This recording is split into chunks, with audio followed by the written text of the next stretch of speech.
Que essa noite seja uma noite impactante para os nossos corações, que os nossos corações estejam completamente abertos para receber tudo aquilo que Jesus tem para dar para nós.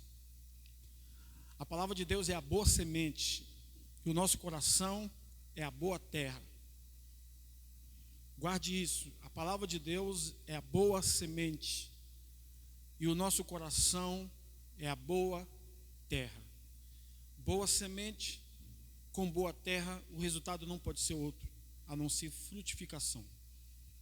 É esse o desejo de Deus, que sua igreja frutifique, primeiro por dentro, que todos nós possamos crescer por dentro, que todos nós possamos nos desenvolver, tendo como base a palavra de Deus.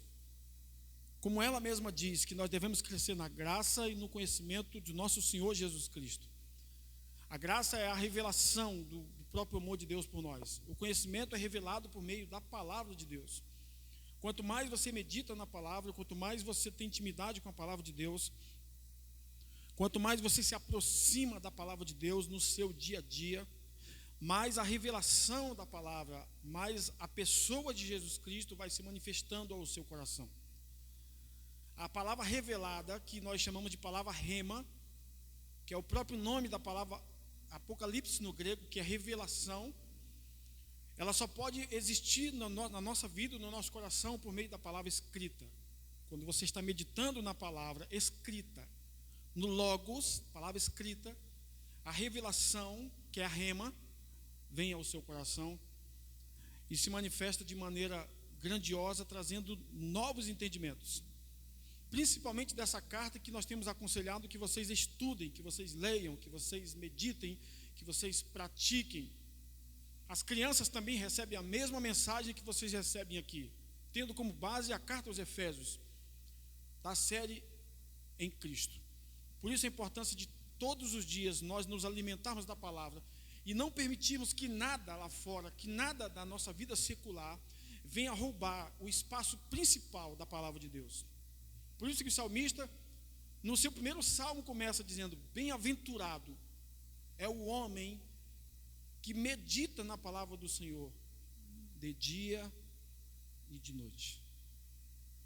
Meditar é isso, é trazer a palavra à sua mente, é trazer a palavra ao seu coração, é encher a sua mente da palavra de Deus. E Deus tem revelado muitas coisas por meio da preciosa carta aos Efésios. Deixe sua Bíblia aberta aí que nós vamos relembrar algumas coisas. Nós aprendemos domingo passado e, na verdade, durante alguns dias ou meses, alguns meses, que a carta aos Efésios está dividida ao meio em duas partes importantes. Tudo que Deus fez por nós, que nós chamamos de graça, Deus nos abençoou, Deus nos assentou com Cristo e Deus nos amou. E tudo que nós devemos fazer a partir do que Deus fez por nós, que é andar praticando boas obras, que é imitar a Deus como filho amado e vencer todas as batalhas, que eu chamo de obras. De tudo que eu já ensinei para vocês, eu tive essa revelação domingo passado, para a gente compreender a carta aos Efésios como duas asas de um avião. É o que Deus fez por nós, graça. Abençoou, nos assentou e nos amou. Isso é graça, nós recebemos por graça. Ninguém pode se esforçar para receber essas coisas. Ninguém pode tentar buscar o favor de Deus. O favor de Deus é recebido pela fé. Ninguém pode lutar para alcançar a graça de Deus. A graça é recebida por fé. Então Ele já nos abençoou, nos assentou com Cristo e também nos amou. Isso ninguém pode mudar, isso é irrevogável, isso é cláusula pétrea, ninguém pode mudar isso, porque Deus determinou que fosse assim. Mas na outra parte da carta aos Efésios nós chamamos de obras. E aprendemos que existem as obras. Quais obras? Andar em boas obras, praticar boas obras, amar, perdoar, servir, semear, plantar, estender as mãos, praticar boas obras. E a outra, imitar a Deus como filho amado e enfim, vencer todas as batalhas. A graça gera as obras, mas as obras jamais podem gerar a graça. Esse entendimento é importante. Quando a gente inverte essas coisas, a vida cristã se torna um fardo. Quando nós queremos que nossas obras de andar, de imitar a Deus e de vencer venha antes do que Deus já fez por nós, isso se torna um fardo muito pesado. Mas quando nós entendemos que primeiro somos abençoados, que estamos assentados, que somos amados, boas obras são apenas consequências. Se cumpre aquilo que Jesus disse em João capítulo 15: se vocês quiserem dar frutos, vocês precisam estar em mim. João capítulo 15, Jesus disse: eu sou a videira verdadeira, vocês os ramos. Se vocês estiverem em mim, eu sou a graça, eu sou o favor de Deus, eu sou o evangelho, eu sou o caráter de Deus em essência. Se vocês estiverem em mim, vocês darão muitos frutos. São as obras, são as consequências das nossas ações. O que se espera de alguém que recebe a graça de Deus? Boas obras. O que se espera de alguém que é abençoado por Deus, que abençoe pessoas? O que se espera de alguém que está sentado com Cristo, que reine, que governe, que descanse, que confie na obra consumada de Jesus? O que se espera de alguém que é amado por Deus, que ame as pessoas, que estenda as mãos aos perdidos, que ame até mesmo seus próprios inimigos? Jesus disse que devemos não somente orar por eles, mas abençoá-los. O evangelho é muito simples. Então, quando nós entendemos o evangelho a partir desse panorama, que a graça de Deus é o que Deus fez por nós, e que as obras é o que nós fazemos a partir do que Deus fez por nós, a vida cristã se torna mais leve. O próprio apóstolo João disse nas suas cartas que os mandamentos do Senhor não são penosos. Gosto da tradução que diz: os mandamentos do Senhor não são pesados. Deus não deixou nada para nós que não fosse possível de ser cumprido a partir do sacrifício de Jesus. Por quê, pastor? Porque Jesus já carregou todo o fardo. E quando Jesus disse em Mateus capítulo 11: venham a mim, todos vocês estão cansados e sobrecarregados, que eu vos darei descanso. No grego não diz alívio. Jesus não veio trazer alívio. Sabe aquele remédio que não passa dor, apenas alivia? Jesus não é o alívio. Jesus é o descanso. A palavra grega que aparece lá é sábado. Eu vim para ser o sábado de vocês. Descansem em mim. E a alma de vocês vai encontrar descanso, mais uma vez. Por que é importante compreender essas expressões? Para que no dia a dia a gente compreenda que Jesus está nos chamando para uma vida leve. Aí ele diz assim: aprendam de mim, que sou manso e humilde de coração, porque o meu jugo é suave e o meu fardo é leve. Já expliquei aqui algumas vezes o que é o jugo. É aquele pedaço de madeira, de tronco, que coloca-se no pescoço de 2 bois. Em regra, 2. Aí eles andam um do lado do outro. Aquilo é o jugo. É como se fosse uma prisão, um boi sendo conduzido pelo outro. O boi mais velho conduz o mais novo. O que Jesus está querendo dizer? O meu jugo é assim: você anda do meu lado, você faz o que eu faço, você fala o que me vê falar, você faz o que me vê fazer, você vai para onde eu vou. Por isso que ele diz: o meu jugo é suave, caminhe comigo que é mais fácil. É isso que Jesus está querendo ensinar. Nenhuma palavra de Jesus foi lançada ao vento, sem significado. Tudo tinha muito significado. Então hoje, após essa breve explicação, eu quero começar com algumas reflexões. A primeira é esta aqui: a graça é o favor de Deus operando em nossa falta, por meio daquele que pode tudo, Cristo Jesus. O que o senhor quer dizer com tudo isso, pastor? Bom, nós vivemos em um mundo onde, tanto na igreja, aqueles que servem a Deus, os chamados cristãos ou filhos de Deus, eles conquistam, eles avançam, eles vencem, eles prosperam no mundo material. Mas lá fora isso também acontece naturalmente. Lá fora as pessoas estão conquistando seus objetivos, lá fora as pessoas estão comprando suas casas, lá fora elas estão comprando seus carros, lá fora elas estão prosperando, assim como os cristãos. E o que tem de sobrenatural nisso, pastor? Nada, porque isso é natural. Agora, quando é que o favor de Deus entra? Quando você não tem como fazer. A graça de Deus, o sobrenatural, entra onde? Na falta. Porque se você tem, você não tem diferença nenhuma da pessoa que não serve a Deus, que também está conquistando as mesmas coisas que você. Agora, quando você não tem, isso é graça. Quando falta em nós, a graça opera. Então, o que é o favor de Deus? É uma maneira de a gente compreender o Evangelho. O que é a graça? É o favor de Deus operando na nossa falta. por meio daquele que pode tudo. Na minha falta de inteligência para resolver uma situação, a graça de Deus opera. Na minha falta de paciência, de amor, até de fé, muitas vezes, a graça de Deus opera. Pastor, a graça de Deus opera na falta de fé? Quero te lembrar de um texto. Um homem trouxe o seu filho a Jesus porque os discípulos não conseguiram expulsar o demônio daquele menino. Aquele menino sofria de uma doença, na época, epilepsia, ele caía no fogo, ele era possuído por um espírito. Aí os discípulos de Jesus não conseguiram mandar aquele demônio embora. Aí Jesus resolveu, repreendeu os discípulos, chamou o pai da criança e disse assim: eu vou libertá-lo, eu vou curá-lo. Eu estou traduzindo para você compreender. Aquele homem disse assim para Jesus: mestre, Senhor, ajuda-me na minha falta de fé. Onde foi que a graça entrou? Na falta de fé dele. Ele não tinha fé para ver o milagre acontecer. Aí Jesus, pela sua graça, pelo seu favor, gerou fé no coração dele. O favor de Deus opera na nossa falta, na falta de esperança, na falta de expectativa, na falta de sonhos, na falta de desejo, na falta de ânimo. Porque quando há falta em nós, aquele que pode tudo, realiza. Isso é o favor de Deus. Uma outra maneira de nós compreendermos a graça. A graça é o favor de Deus operando em nossa ausência, por meio da presença de Cristo Jesus. Quando eu não posso resolver uma coisa, eu estou ausente, eu não tenho capacidade, eu não tenho habilidade, eu não tenho sabedoria, eu sou ausente, eu não posso resolver aquilo. Aí o que faz? Quem traz a solução para o problema? A presença de Jesus. A presença de Jesus opera na nossa falta, na nossa ausência, quando nós não conseguimos fazer. E um outro conceito é esse aqui: a graça é o favor de Deus trazendo força onde habita a fraqueza.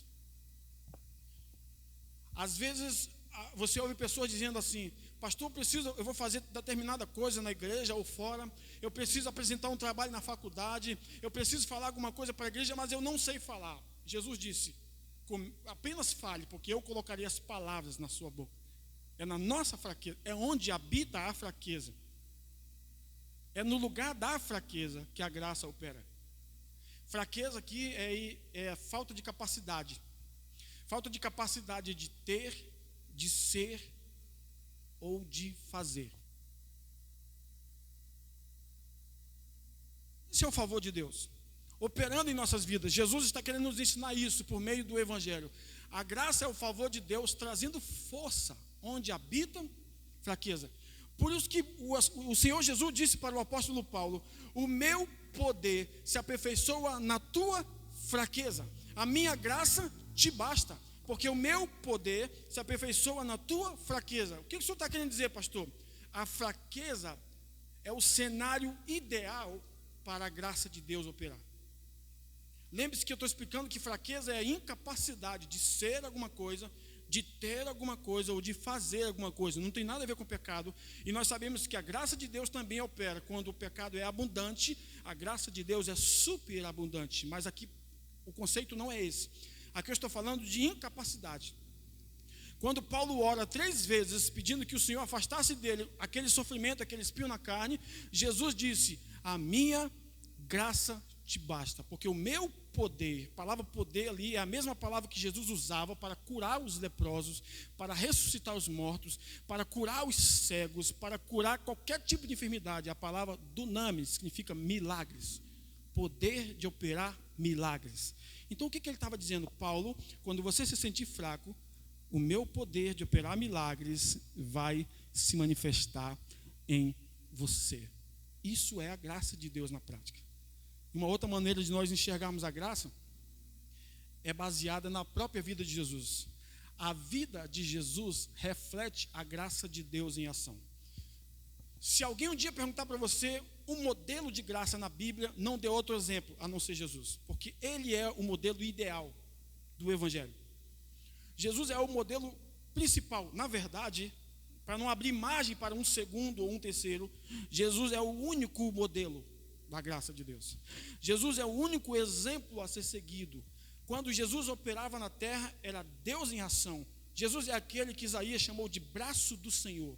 Jesus é aquele que João em Apocalipse disse que ele estava à destra de Deus, à direita de Deus. Então quem é Jesus? A graça de Deus, operando em ação. Paulo chega a dizer em uma de suas cartas que Jesus é a expressão exata de Deus. Quando você olha para Jesus, você vê Deus. Quando Jesus curava pessoas, o que você estava vendo? A vontade de Deus operando ali. Quando Jesus ressuscitava pessoas, o que as pessoas estavam vendo?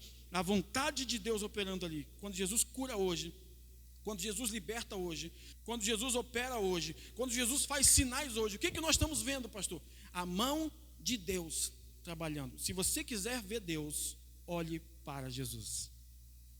É o maior exemplo, na verdade, o único modelo do Evangelho da graça de Deus. Então essa frase nos leva a uma pergunta: a vida de Jesus reflete a graça de Deus em ação. Por quê? Por quê, pastor? Lembre-se disso, que a graça de Deus é Deus operando na nossa falta. A graça de Deus é o favor de Deus por meio de Cristo, operando em nossas fraquezas, operando em nossa ausência. Então, por que a vida de Jesus reflete a graça de Deus em ação? Por quê? Eis a pergunta. Vamos pensar um pouco. Por quê? Por causa disso aqui. Quando Jesus veio, ele veio para quem? Para os perdidos. Jesus não veio para aqueles que por conta própria encontraram a resposta. Jesus não veio para aqueles que encontraram a resposta dizendo assim: eu encontrei a salvação por minha conta, pelos meus esforços. Lembra da parábola do filho pródigo? Ali está revelado o amor do próprio Cristo, o amor de Deus, dizendo, quando o pai responde ao seu filho: este meu filho, o mais novo, estava perdido e foi encontrado, e estava morto e reviveu. Para quem Jesus veio? Para os perdidos. Como que nós estávamos? Perdidos. Isaías profetizou sobre o povo judeu, e esse princípio se aplica a nós, que nós estávamos como ovelhas desgarradas, sem pastor. Em Adão, todos nós estávamos destituídos da glória de Deus. Em Adão, todos nós estávamos para sempre perdidos. Aí Jesus nos encontrou. Quantos se alegram porque foram encontrados por Jesus? Diga amém. Sabe onde que Jesus te encontrou? Quando você estava perdido. Não foi quando você estava orando, jejuando, lendo a Bíblia ou fazendo qualquer coisa. Foi exatamente quando nós estávamos fazendo tudo aquilo que é contra a vontade de Deus. Ele nos encontrou. Por que Jesus é a graça de Deus em ação? Porque Jesus veio para os doentes. Lembra da máxima de Jesus? Os sãos não precisam de médicos. Eu vim para os doentes. Jesus não excluiu o médico. Ele disse que o médico é importante. Os sãos não precisam de médico. Quem precisa de médico, ele disse? Os doentes. E ele era o médico dos médicos. O que ele estava dizendo? Eu vim para curar os doentes. E Lucas, quando escreveu Atos, diz que Jesus curava todas as pessoas, todos os enfermos. E quando ele partiu, ele diz que Jesus cooperava com os discípulos e diz, e curava todas as pessoas. Por quê, pastor? Porque esse é o desejo de Deus por meio de Jesus Cristo. Por isso que Jesus é a essência da graça de Deus. Para quem que ele veio? Para os pecadores. Pecar é errar o alvo. Todos nós estávamos fora da rota. Todos nós estávamos destinados ao sofrimento, a uma vida sem Deus. Aí o que Jesus fez? Nos justificou pelo seu sangue, por sua graça, pela fé nele, pela obediência dele, pela ressurreição dele e por todas as maneiras que nós já aprendemos. Nós estávamos como pecadores, mas ele nos tornou justos. É só lembrarmos da mulher de João 8. Estava no ato do pecado e Jesus a justificou. Para quem ele veio? Para os pecadores. A graça de Deus é isso, Deus operando na vida de quem é fraco, na vida de quem está perdido, na vida de quem é pecador. Esse é o favor de Deus operando. Uma outra maneira que Jesus agia, Jesus veio para os rejeitados. Basta você ler o Evangelho, você vai ver Jesus atraindo para si pessoas que a sociedade da época rejeitava. Você vai ver várias expressões na Bíblia dizendo, por que ele come com pecadores? Pedro, quando recebeu a revelação de pregar o Evangelho, a palavra de Deus, na casa do primeiro gentil, Foi ali que começou o evangelho ser espalhado por toda a terra. A primeira família de gentil, ou seja, que não era judia, foi a família de Cornélio. 3 vezes Jesus fala com Pedro numa visão, para ele ir lá salvar aquela família, e Pedro disse: eu não vou. Jesus mostrou uma visão para ele de uma imagem de alguns animais que os judeus não podiam comer, que eram impuros aos olhos dos judeus. Jesus estava ensinando para ele em figura, dizendo: Pedro, essas coisas que você considera impuras, eu já purifiquei, assim como os gentios, eu já purifiquei. Agora vai lá, pregue para ele, porque toda a família dele será salva. E quando Pedro chegou lá, aquela família de rejeitados, de gentios que não tinham aliança com Deus, que são chamados de incircuncisos, que não têm aliança com Deus, quando Pedro começa a falar do sacrifício de Jesus em Atos 10, quando ele fala exatamente sobre o perdão dos pecados, diz a Bíblia que o Espírito Santo caiu e batizou todo mundo. Aí Pedro ficou olhando e disse: e agora? O Espírito Santo também é para os gentios, não só mais para os judeus. Por quê? Porque Jesus veio para os rejeitados. O Evangelho é a graça de Deus operando na vida daqueles que se sentem rejeitados. Rejeitados pelo pai, rejeitado pela mãe, rejeitado pelos amigos, rejeitado pelos colegas, rejeitado pela igreja, rejeitado pela religião, rejeitado por tudo e por todos. O Evangelho é Cristo em ação, operando na vida de todos aqueles que têm algum tipo de rejeição na sua alma. Esse é Jesus em ação. E ele continua: o Evangelho de Jesus, por meio de sua graça, é para os condenados, aqueles que se sentem condenados, aqueles que se sentem mortos e aqueles que se sentem fracos. Por isso que nós vamos voltar à expressão anterior. A vida de Jesus reflete a graça de Deus em ação. O que é a graça de Deus em ação? É Jesus vindo para os perdidos, para os doentes, para os pecadores, para os rejeitados, para os condenados, para os mortos, para os fracos. Todos nós estávamos aqui. Agora nós somos transportados dessa área. Éramos pecadores, agora somos santos. Éramos rejeitados, agora somos amados. Éramos fracos no sentido de não podermos ter contato com Deus, e não temos nenhuma capacidade de nos aproximar dele, mas o Espírito Santo em nós nos fortalece todos os dias e nos induz a entrar no novo caminho que foi aberto pelo sangue de Jesus com ousadia, porque a nossa força vem do Senhor. Não está em nós, está nele. Nós éramos condenados, nós estávamos mortos e nós éramos fracos. Graças a Deus que o Evangelho é para esse grupo de pessoas que foram alcançados, como eu e como você. O Evangelho não é para aqueles que acham que não precisam de Deus. O Evangelho é para todos aqueles que se sentem distantes, fracos, perdidos, desanimados, fracassados, ansiosos. A graça de Deus se manifesta dessa maneira. Amém até aqui, irmãos? Então vamos avançar. Na carta aos Efésios, nós aprendemos que Jesus é o meio pelo qual somos abençoados. Pastor, qual o propósito da mensagem de hoje? Mais uma vez, centralizar Jesus. Mais uma vez, revelar Jesus. Ó, irmãos, se nós não apontarmos Jesus para as pessoas, o Evangelho não está sendo pregado.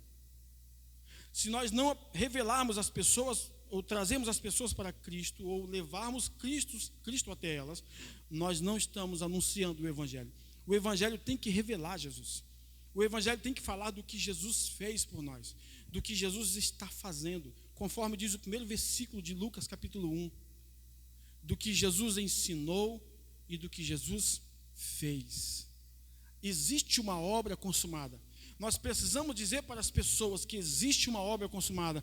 Efésios capítulo 1 revela que Jesus é o meio pelo qual nós somos abençoados. Vamos ver o versículo para ficar mais claro.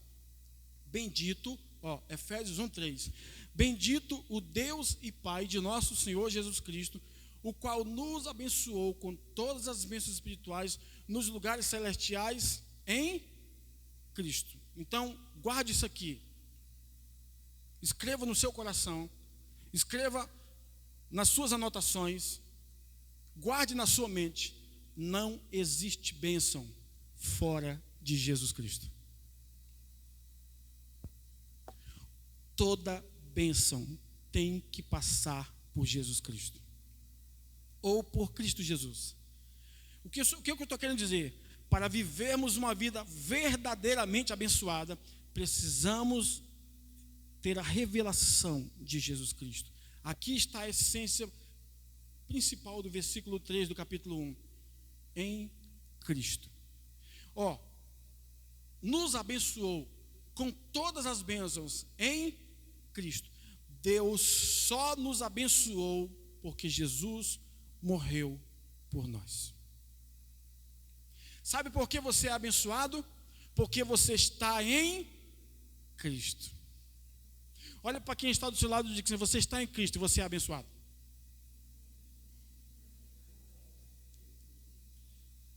Entende qual é a essência do Evangelho? O primeiro capítulo de Efésios está dizendo que nós somos abençoados em Cristo. Pastor, o meio pelo qual, a ponte que nos liga, que nos conecta a Deus, ao lugar da bênção, quem é, pastor? Jesus Cristo. E essa semana, revendo algumas mensagens, estudando algumas mensagens do pastor Príncipe, ele estava falando exatamente sobre a carta aos Efésios. E ele falou algo que me chamou a atenção. No capítulo 1 tem a bênção nas regiões celestiais. No capítulo 6 fala de uma batalha espiritual nas regiões celestiais. Ora, por que existe uma batalha nas regiões celestiais? Exatamente no lugar da bênção. Onde é que o inimigo quer roubar as bênçãos? Nas regiões celestiais. No capítulo 1, abençoados. No capítulo 6 tem uma batalha com principados, potestades, forças espirituais que atuam nas regiões celestiais. O diabo, o inferno e seus demônios, todo o seu exército, quer o quê? Roubar todas as bênçãos da sua vida. Mas isto é impossível. Por quê, pastor? Porque você está em Cristo. Para o inimigo tocar em nós, ele precisa passar por Jesus. A única maneira de o inimigo roubar aquilo que nos pertence é anulando o sacrifício de Jesus. A única maneira de o inimigo roubar aquilo que nos pertence é passar por Cristo. E ele não pode passar, porque a obra de Jesus é uma obra perfeita, uma obra consumada. No capítulo 2, nós aprendemos que Jesus é o meio pelo qual descansamos e reinamos. Olha o que diz o versículo 6 do capítulo 2. E nos ressuscitou juntamente com ele e nos fez assentar nos lugares celestiais em Cristo Jesus. No capítulo 1, abençoados em Cristo. No capítulo 2, assentados em Cristo. Olha, irmãos, existem muitas coisas acontecendo aí fora. Existem muitas notícias negativas. Mas eu quero fazer com que o seu coração descanse numa verdade. Você está assentado em Cristo. Eu quero que você entenda aqui no coração, não é de maneira mental. Porque você pode vir hoje e entender aqui na mente, e daqui a pouco sua mente ser influenciada por algum pensamento negativo e essa verdade ser roubada de você, assim como a semente que foi lançada à beira do caminho, o inimigo veio e roubou, porque não houve clareza da revelação. Mas se você tiver clareza aqui no seu coração, se os olhos do seu coração forem iluminados, eu quero que você guarde o seu coração nessa fé. Você está assentado com Cristo. O inimigo, o inferno, qualquer notícia negativa, qualquer coisa que vem de fora, não pode te atingir. Por quê, pastor? Porque você descansa e reina em Cristo Jesus. O capítulo 2 de Efésios está nos ensinando isso. E nos ressuscitou juntamente com ele, Deus nos ressuscitou juntamente com Cristo, e nos fez assentar nos lugares celestiais em Cristo Jesus. A nossa posição é uma posição muito alta. Nós estamos assentados numa posição muito alta, numa posição de autoridade. Nós não estamos, o inimigo não está olhando para nós assim para o chão. O inimigo está olhando para nós assim, porque nós estamos assentados com Cristo. Nenhum mal te sucederá, praga nenhuma chegará à tua tenda. Por quê, pastor? Porque você está sentado em Cristo Jesus. Então, o que eu quero que você entenda hoje? Descanse o seu coração. Não enche o seu coração de tudo que é ruim.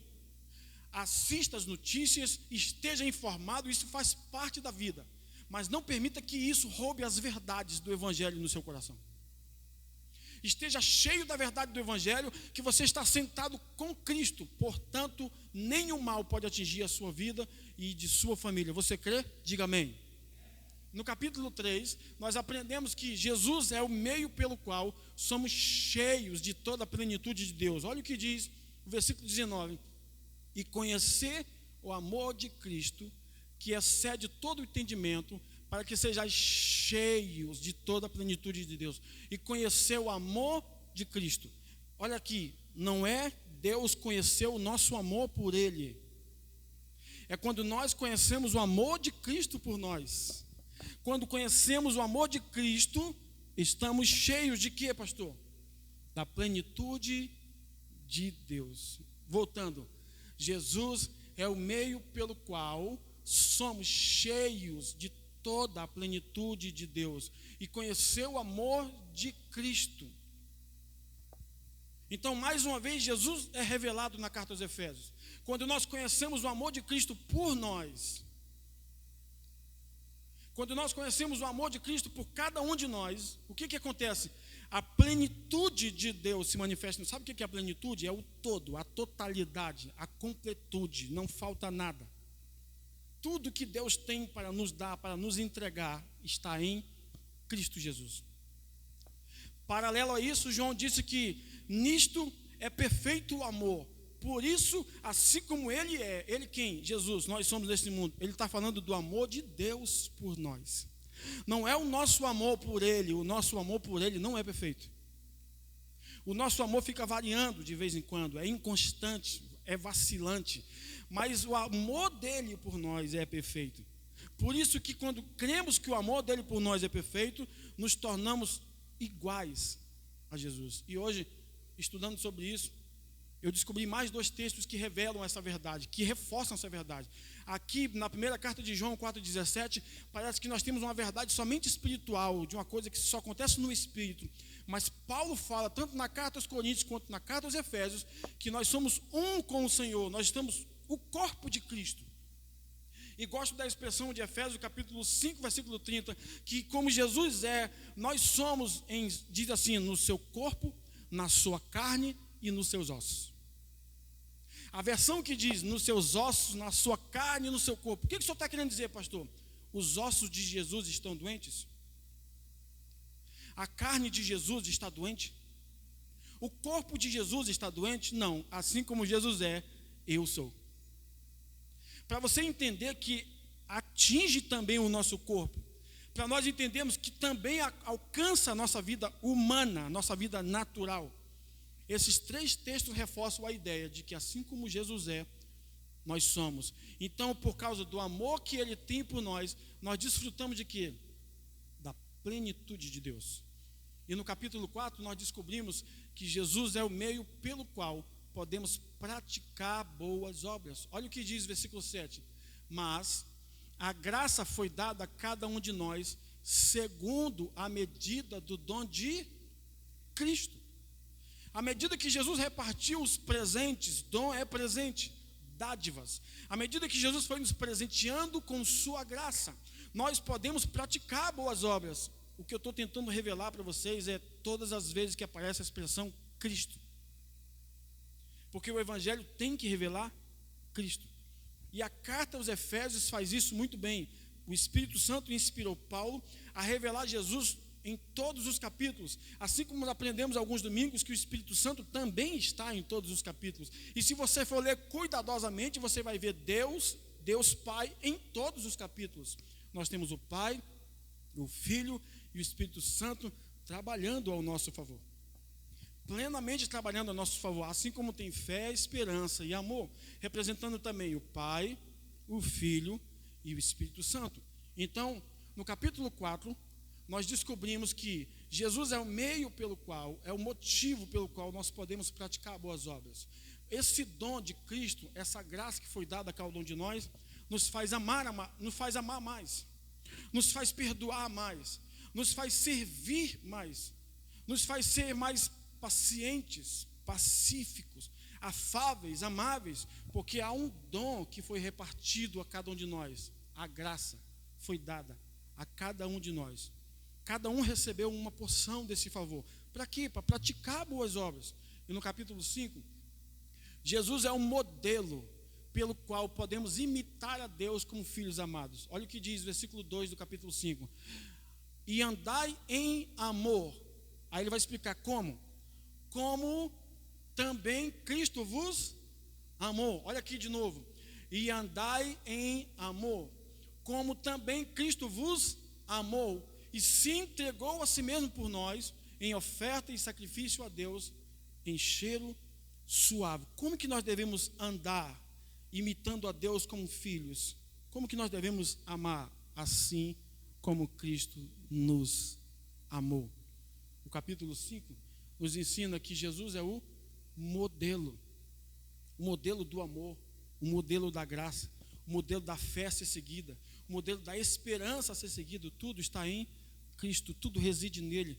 Paulo diz em Colossenses que toda plenitude, toda sabedoria e conhecimento de Deus residem corporalmente em Cristo Jesus. Jesus é a plenitude de Deus. Jesus é o meio pelo qual vencemos todas as batalhas contra as trevas. Como que nós vencemos, pastor?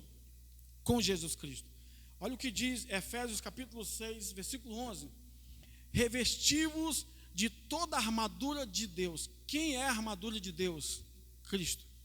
Revesti-vos de toda a armadura de Deus, para que possais estar firmes contra as astutas ciladas do diabo. Veja bem, o diabo já foi vencido, já foi derrotado, já foi destruído. Mas isso não impede de ele nos tentar todos os dias, de armar ciladas, de tentar nos passar a perna, de tentar roubar a consciência que nós temos de Jesus. Sabe, irmãos, a principal arma do inferno não é sair matando pessoas por aí, não é sair roubando pessoas por aí, não é sair destruindo coisas por aí. A principal arma do inferno é fazer você compreender de maneira errada a sua consciência em Cristo. Se o inimigo roubar isso de você, ele te destruiu. O que ele quer fazer? Ele quer gerar confusão na nossa mente, para a gente não se sentir amado, para nós não nos sentirmos abençoados, para não nos vermos como assentados com Cristo, para não nos vermos como favorecidos, como ricamente prósperos, como plenamente perdoados, como fortemente saudáveis. Se ele roubar essa consciência, ele nos matou, nos roubou, nos destruiu. Essa é a principal arma do inferno. Tentar gerar confusão na nossa mente. Quando alguma coisa difícil acontecer, quando alguma coisa adversa acontecer, a nossa mente começar a questionar: Deus me abandonou. Quando as coisas não começarem a funcionar, vai vir aquela voz dizendo: está vendo? Você diz que é abençoado. Quando alguma coisa não conseguir fluir, vai vir aquela voz dizendo: está vendo? Você diz que tudo que faz você prospera. A voz do inferno sempre vai tentar nos acusar. Querendo fazer o quê, pastor? Gerar confusão. Deus não é Deus de confusão, mas o diabo é.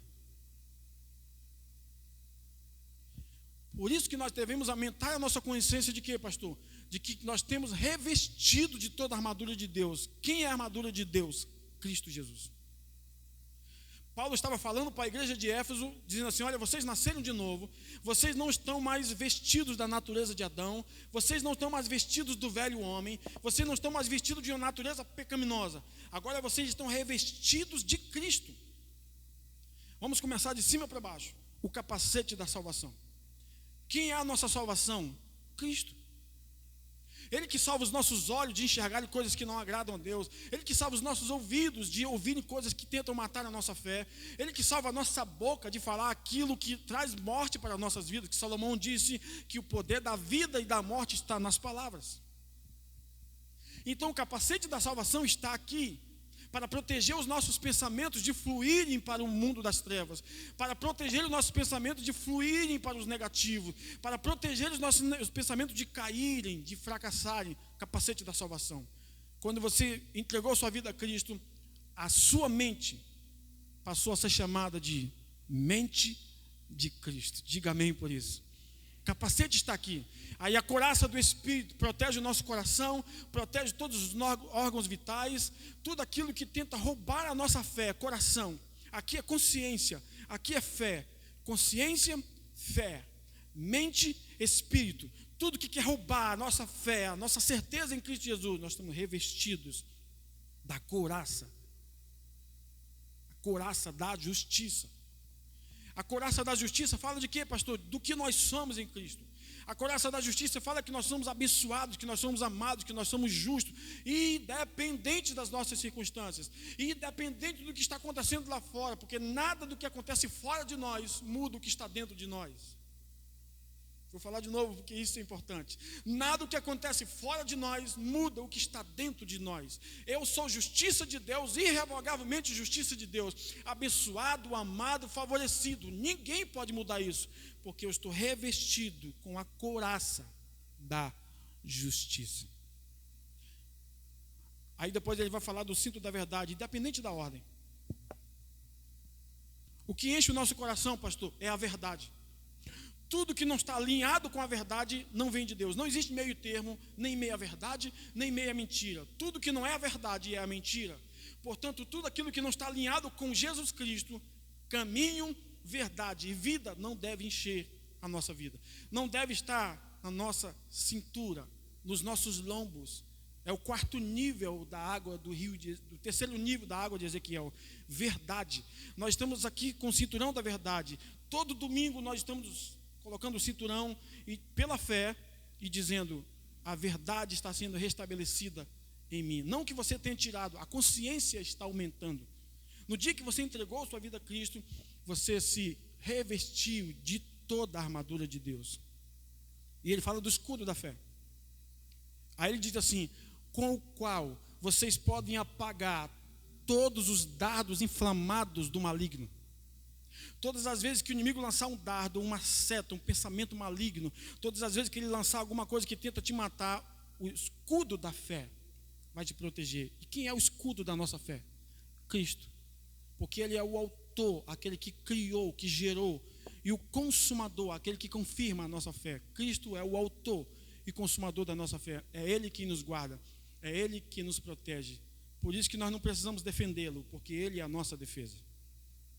E ele fala do evangelho, que está nos pés, o sapato, na preparação do evangelho da paz, porque nós vamos pisar em solos minados por pensamentos malignos, minados por artimanhas do diabo, minados por setas malignas, por tentações do inferno, por tudo aquilo que está tentando nos tirar da rota em Cristo, minados, mas nós estamos vestidos de quê? Calçados com o quê?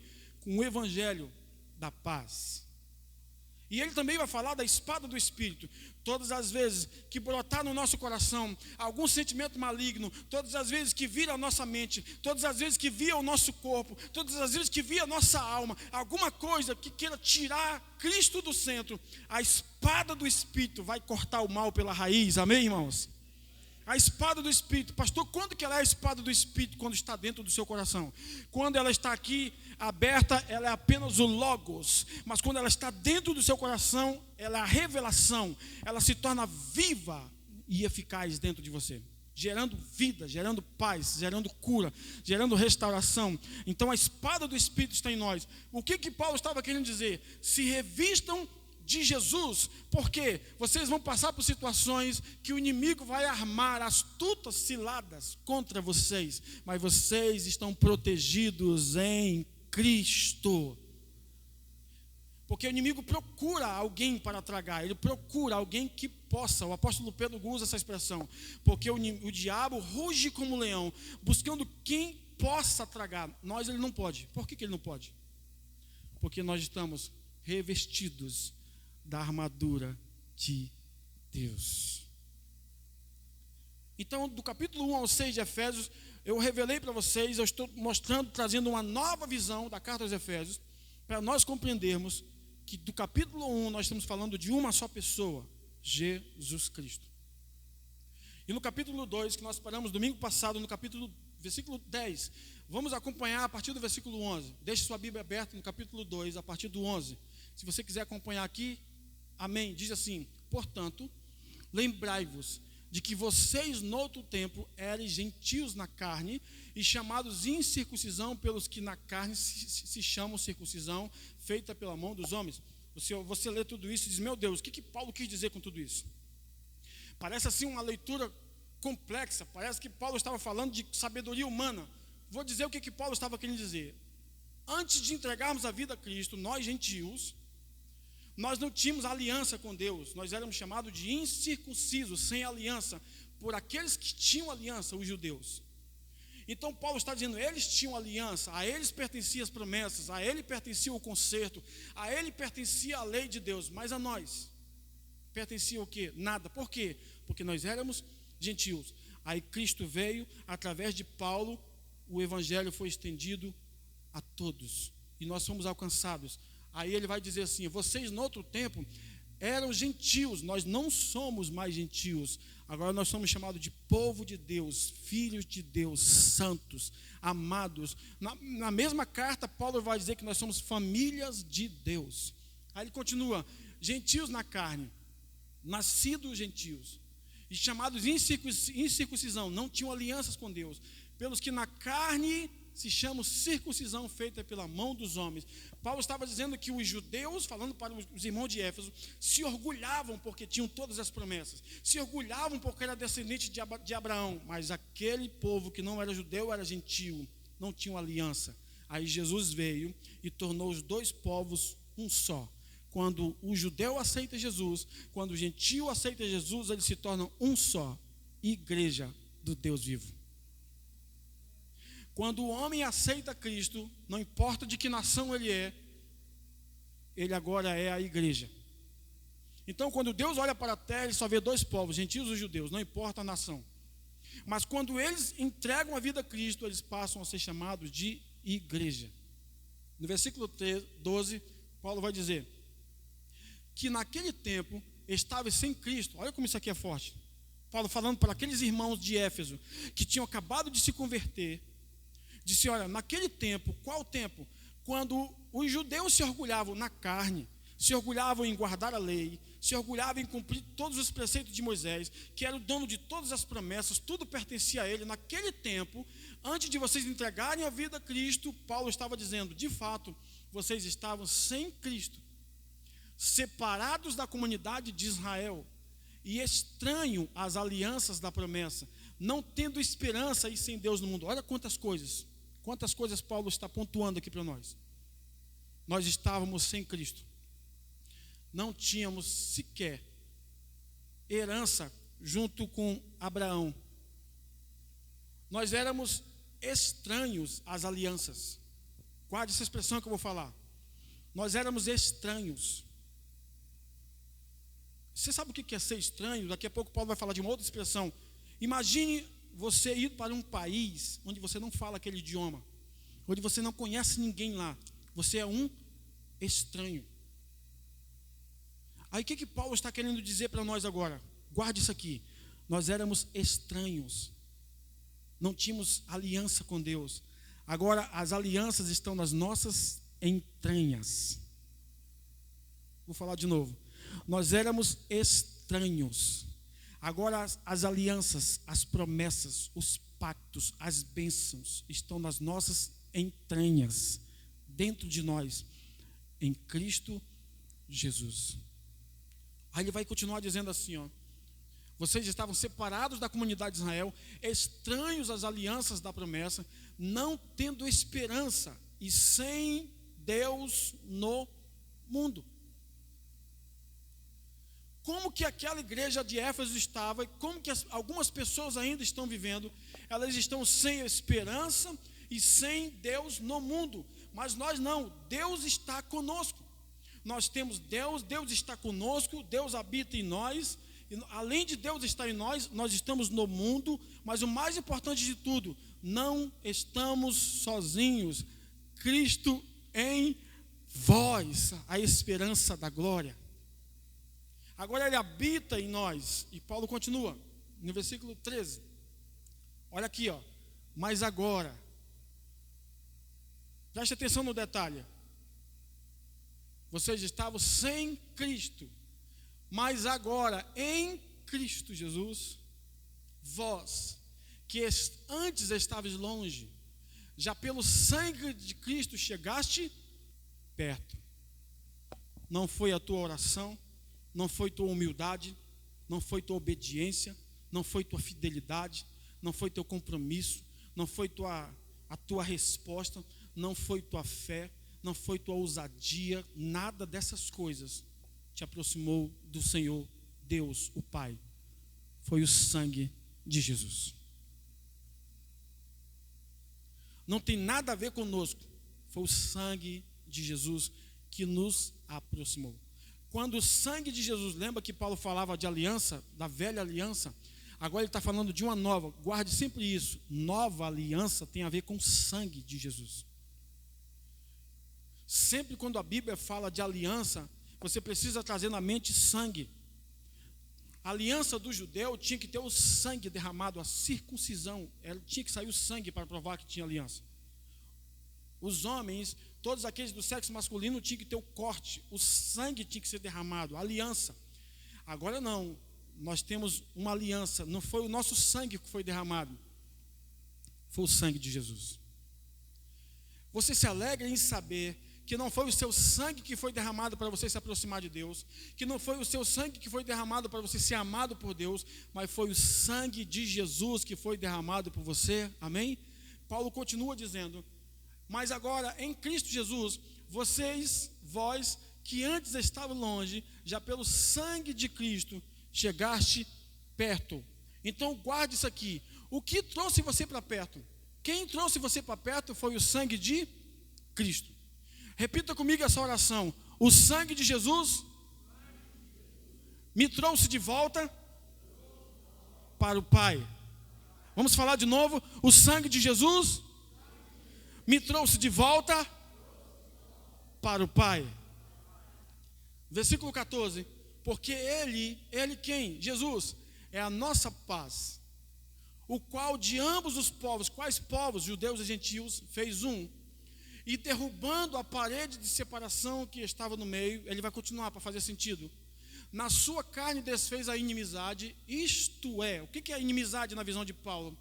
A lei dos mandamentos, que consistia em ordenanças, para criar em si mesmos dos dois um novo homem, fazendo a paz.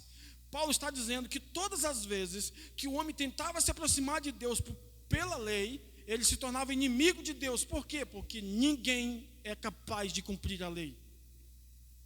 10 mandamentos, 8 dizem não. 613 preceitos de Moisés, 365 dizem não faça. Então ninguém jamais foi capaz de cumprir a lei. O que Paulo estava querendo dizer? Em Cristo isso é removido, para que nós não mais sejamos inimigos de Deus. Agora nós somos chamados amigos de Deus. Jesus disse em João capítulo 15: eu não chamo mais vocês de servos, e sim de amigos. Veja o que Paulo está querendo dizer: na sua carne desfez a inimizade. Ele vai explicar o que é inimizade. Isto é, a lei dos mandamentos. A lei nos tornava inimigo de Deus. Por quê, pastor? Porque a lei é ruim? Não, a lei é boa. Ela é justa, ela é santa, mas não torna ninguém bom, nem justo, nem santo. Todas as vezes que o homem tentava cumprir a lei, ele quebrava a lei. E quando quebrava a lei, ele era inimigo de Deus. Aí o que Jesus fez? Ele desfez a inimizade. O quê? A lei dos mandamentos, que consistia em ordenanças, para criar em si mesmo dos dois um novo homem, fazendo a paz. Para criar entre judeus e gentios um novo homem. Qual novo homem? Aquele que entregou a vida a Cristo. Segundo aos Coríntios 5,17, é nova criatura. As coisas velhas se passaram, eis que tudo se fez novo. Não importa se ele é judeu ou se ele é gentil. Se ele entregou a vida a Cristo, ele se tornou um homem. Qual homem? A nova criatura.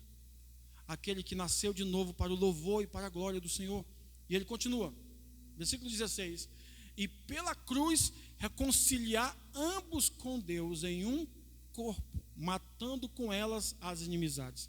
Pelo sacrifício de Jesus, nós que estávamos longe, fomos aproximados.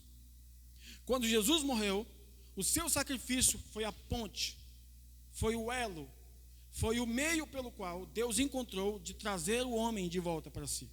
Foi somente por causa do sacrifício de Jesus que hoje nós estamos em paz com Deus, em comunhão com Deus. E ele continua no versículo 17: e vindo ele evangelizou a paz, ou anunciou a paz, a vós que estavas longe e aos que estavam perto. Por que Paulo coloca essa expressão, evangelizou a paz? Ou pregou o evangelho da paz? Por quê? Porque nós éramos inimigos de Deus. Nós estávamos brigados. Havia uma separação. Então Jesus veio e nos ligou a Deus. Agora não há mais brigas, não há mais distância entre nós e Deus. Jesus nos reconciliou com Deus. Fazendo o quê? Ele anunciou a paz. Quando seu sangue foi derramado, ele disse para cada um dos pecadores, isso inclui toda a humanidade, ele disse: vocês agora estão em paz com Deus. Só precisam saber disso. Por quê? Porque o preço já foi pago. Versículo 18. Porque por ele ambos temos acesso ao Pai em um mesmo Espírito. Tanto judeus como gentios, por meio de Cristo, têm acesso ao Pai. 19. Assim que já não sois estrangeiros, nem forasteiros, mas concidadãos dos santos, da família de Deus. Olha, nem estrangeiros, nem forasteiros. Guarde essas duas palavras. Lembra do que eu falei agora? Viver em um país que não é a sua nação, você é estrangeiro. E o que é o forasteiro? É alguém que está sempre fugindo. Alguém que não se firma em lugar nenhum. Paulo diz que nós não somos mais estrangeiros. Por quê? Porque agora nós somos de uma família. Qual família? Família dos santos. E agora nós não somos mais forasteiros. Nós não estamos mais fugindo, porque não temos mais para onde fugir. Porque para onde nós vamos, Deus está conosco. Para onde nós vamos, nós levamos Deus, porque por meio do sacrifício de Jesus, a aliança foi renovada. Os nossos pecados foram esquecidos. Dos vossos pecados não me lembrarei mais, diz o Senhor. E ele continua, diz que nós somos da família de Deus, edificados sobre o fundamento dos apóstolos e dos profetas, de que Jesus Cristo é a principal pedra da esquina, ou a pedra angular. Preste atenção no que eu vou lhe falar aqui para você compreender isso. Se você vê nos filmes ou em novelas, ou até em alguma imagem que você pesquisar, em Israel é muito comum as casas terem uma porta arredondada, aquilo é chamado de portal. Elas são feitas de pedra. As pedras são colocadas ali, uma a uma. A do meio é a pedra principal. Se tirar a pedra do meio, as outras caem. Vou explicar o que Paulo quer dizer. Os apóstolos e os profetas são essas pedras. Todos os apóstolos, todos os profetas que anunciaram Jesus são essas pedras. Mas Jesus é a pedra o quê? Principal. Tirou Jesus do centro, os apóstolos e os profetas caem. Quando tira a pedra do meio, todas as outras caem. Jesus é a pedra principal. Jesus é a pedra de esquina, como está aqui. O que Paulo quis nos ensinar? De tudo que os discípulos, que os apóstolos, que os profetas ensinaram, qual era a base principal do ensinamento deles? O que eles tinham que falar? Ainda que eles profetizassem algo que eles nem tinham consciência do que estavam profetizando. Balaão, por exemplo, foi pago para amaldiçoar Israel. E Balaão profetizou sobre Jesus, sem saber que estava profetizando. Abraão profetizou sobre Jesus, sem saber que estava profetizando. Quando o Senhor aparece para Abraão, disse para ele sacrificar Isaac, ele ouviu uma voz, o anjo dizendo que o Senhor tinha aceitado o sacrifício dele, tudo bonitinho, mas no diálogo entre ele e Isaac, ele libera uma palavra. Isaac pergunta: temos o fogo, temos a lenha, temos aqui o cutelo, mas onde está o cordeiro? Aí ele responde: Deus proverá para si. De quem que ele estava falando? De Jesus. Não é Deus proverá para nós, é para si. Quando Abraão liberou essa palavra, ele anunciou o sacrifício de Jesus, sem saber. Todos esses homens, reis, profetas, apóstolos, anunciaram Jesus. Mas quem é a pedra principal de sua vida? Pastor, esclarece melhor, olhe para mim. Fundamente sua vida, construa a sua vida, tijolo a tijolo. Mas Jesus tem que ser a pedra principal. Vou falar de novo. Construa a sua vida, tijolo a tijolo, emocionalmente, financeiramente, espiritualmente. Reúna a sua família. Mas se Jesus não for a pedra principal, todas as outras pedras vão cair. Você pode falar de Abraão, Isaac, Jacó, Moisés e Elias, pode profetizar, pode fazer cair fogo do céu, pode fazer a parede da sua casa tremer, mas se Jesus não for a pedra principal, nenhuma das outras pedras vai ficar de pé. Pode ver anjos, pode ver demônios, pode ver fogo entrando, pode ver fogo saindo, pode ver porta abrindo, pode ver porta fechando, pode ver o que for, pode adivinhar o CPF, pode falar o que for, mas se Jesus não for a pedra principal, todas as coisas caem. Jesus é a pedra principal na minha vida, na sua vida, nessa igreja, em nossa família. Cristo é a pedra principal. Diga amém. Aleluia ao Cordeiro. Cada culto nós estamos vindo aqui representar Jesus para você, dizer que Jesus é a pedra principal dos seus negócios, Jesus é a pedra principal dos seus sonhos, Jesus é a pedra principal do seu casamento, Jesus é a pedra principal da sua vida emocional, Jesus é a pedra principal desta obra. Nós precisamos declarar isso todos os dias. Quando acordarmos, quando formos fazer negócios, as pessoas vão tentar nos enganar e vão dizer assim, vão tentar nos seduzir de alguma maneira, e nós já estamos blindados, protegidos, porque Cristo é a pedra principal, Ele é o fundamento da nossa vida, em nome de Jesus. Paulo está querendo ensinar isso. Se tudo que os apóstolos ensinaram, se tudo que os profetas ensinaram, se você tirar Jesus, você vai ficar só com areia.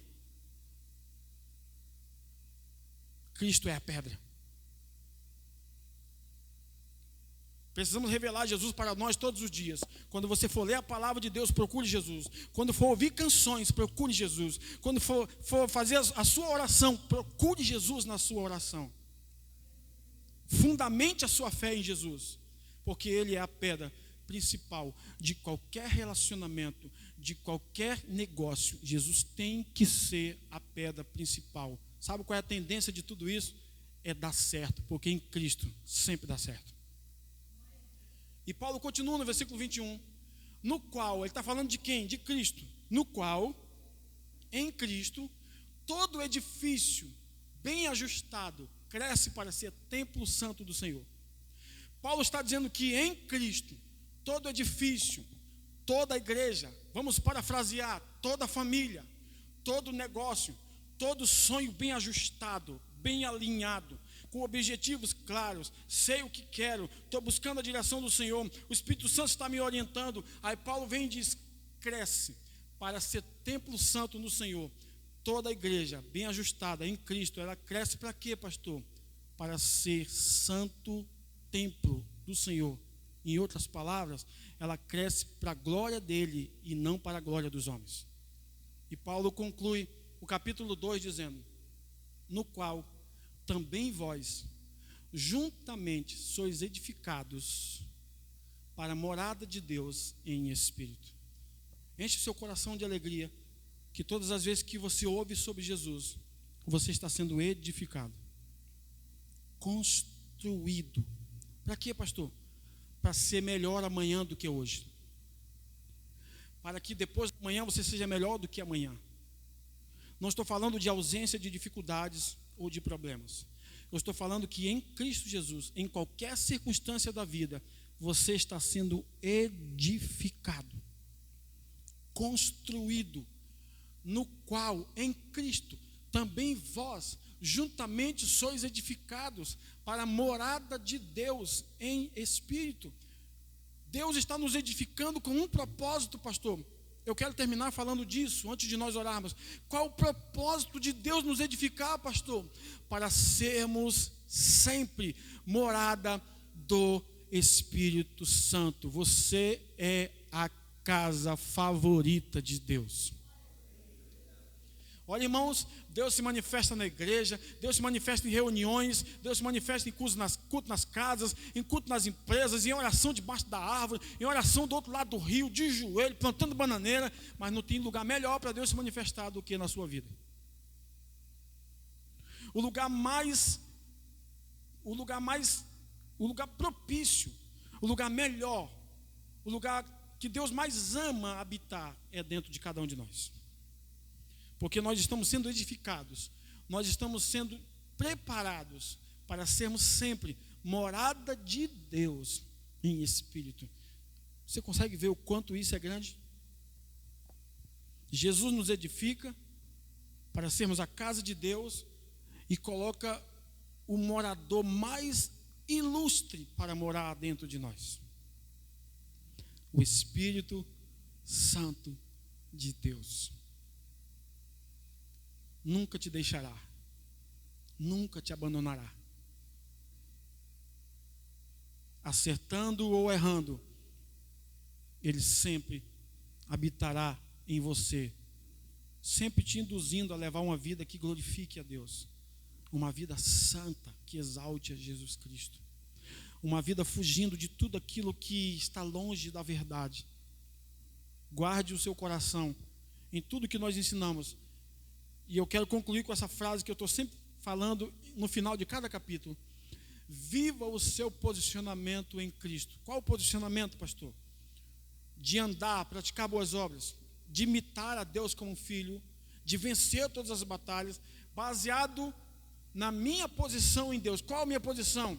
De abençoado, de assentado e de amado. Viva o seu posicionamento, todas as obras, tudo que você precisa fazer, baseado em tudo que você já recebeu de Deus, pela graça. A graça é a mão que dá, a fé é a mão que recebe. Deus te dá pela graça e você recebe pela fé.